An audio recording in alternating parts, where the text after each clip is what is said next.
nonetheless, unisex fragrances, they're, affordable, and I really enjoy them. So, we enjoy them. Yeah. Oh, good. We enjoy it. Exactly. Absolutely. So, just for transparency, I just wanted to say we initially, it's actually Chance's first time smelling that fragrance. So I'm happy that it's really like he's enjoying it, because I tell you, it took a while for me to grow on me, but I think I prefer the Middle Eastern niche ones even over the original Gris Dior. But that's just me.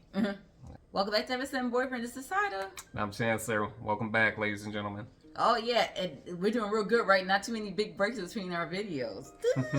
Tonight, you guys, we have Grey Mountain by Paris Corner and Gris by Maison Alhambra. Stay tuned. Stay tuned, guys.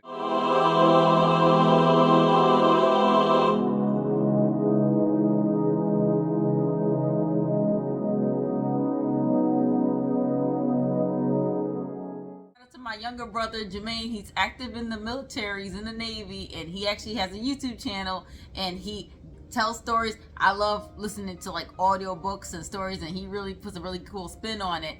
And hey, if you like AMSR, he's got like the deep, like melodic voice. He's a hell of a voice actor. Yeah, heck yeah. It's like, so if you like black dudes with deep voices that play 80s like 80s action music from like Bloodsport, I don't know. Check out his channel. His Jermaine_TV. You can find the link in the description box, and also we'll link it somewhere around here maybe. Everyone, so I figured that we could review, Middle Eastern niche, figured we could review these two together because they're actually inspired by Christian Dior fragrance. So there's two. There's the Gris Montaine and Christian Dior's Gris Dior. All right, so you may ask, what's the difference? So those two fragrances are quite similar. One, I would say, leans a little more feminine, has more like fruity notes, strawberry and whatnot added in. This one is more oak moss and bergamot. It's a little fresher. But at the end of the day, do they compare to the original? So I actually have a decant or a little sample of Gris Dior. I don't have the Gris Montaine, but pretty much at this point they smell pretty similar, so we'll just compare to what we have here. Gris Montaine, you have more of the fruitiness. I watched reviews on this one, and they kind of said it leaned more feminine. So I grabbed it. I grabbed both of them obviously, but I grabbed this one because I was like, oh, okay, I want to see what that spin on that is. And it's true, you get more of like a little bit of it smells very natural, very pleasant. It actually smells like, I would say a little bit fruitier, still fresh, but then a little powdery, very pleasant. We get into the notes though. As always, if you're here for the first time, first of all, welcome. Happy holidays to you all. And if you've been here for a while, welcome back. And please don't forget to like, share, comment, subscribe. We always look forward to engaging with you all and finding out what you're wearing in this new season. So for Gris Montaine, we have some bergamot in the top, along with a little bit of grapefruit in the mid. We have some jasmine, ylang-ylang, a little bit of rose, strawberry. Has some of that fruitiness, some of that softness. Then in the base, we have patchouli, some cedar, some white musk, some amber, sandalwood, all that good stuff. Very well blended. Smells great. I love it. So this is one of those fragrances that kind of give you that ozonic, during the rain. Like if it's a rainy day out, it's a nice fragrance to have on, just because you kind of that freshness and the moisture in the air kind of really goes well with this fragrance. I would say this fragrance is also is for me more, I think, fall, spring, winter, but not really cold days. I wouldn't do summer. Like I think start getting, it's still like heavy, and when it's heavy and humid, but you probably don't want to smell like this. At least I wouldn't want to. Very pleasant. Like, what do you think? Mm-hmm. I would say so too.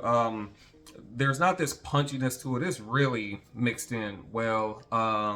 Smoothness. I mean, it's slightly fruity, but it's not fruity to the point where it's light and airy and leaning more towards feminine. At first, when Sada sprayed this into the air, I really didn't know what to make of it. I thought it leaned more feminine, but it's been sitting on her for a while, and it's more right in the middle. I think it's pretty unisex. I mean, guys, I would definitely wear it. Like I said, probably in the fall, not so much in the warmer months.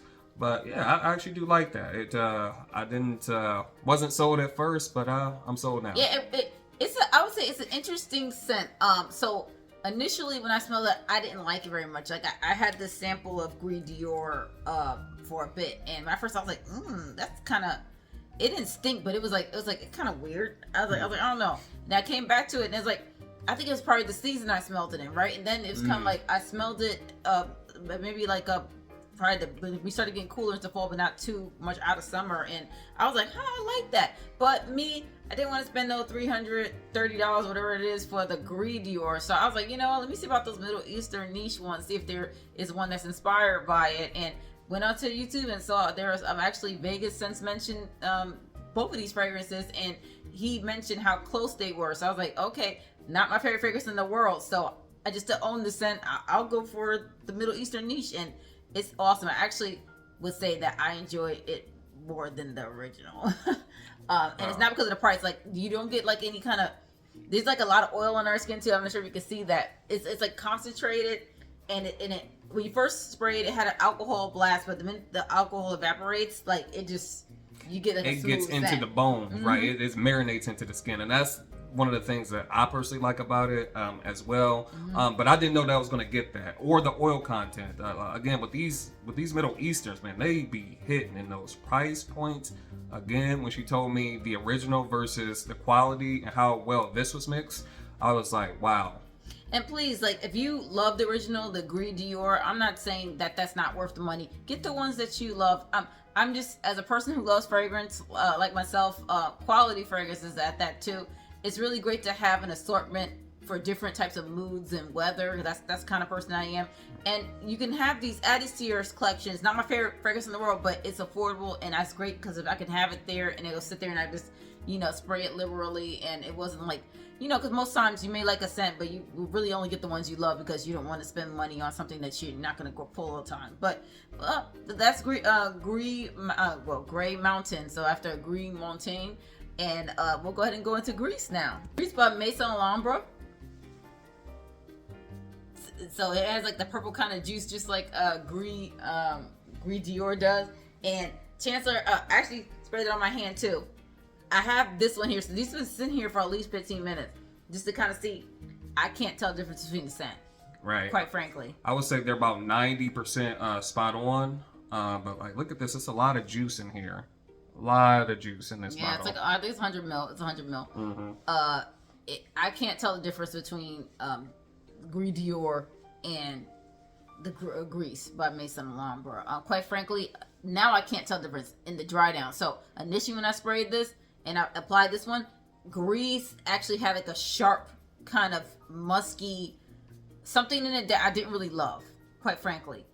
And Gris just smelled great the entire time. I really enjoyed that. Now that I'm smelling it, that smell has kind of gone away. This one, like the smell, the original, that kind of really sharp musty stuff went away, and now they actually smell identical. Yeah, they smell identical.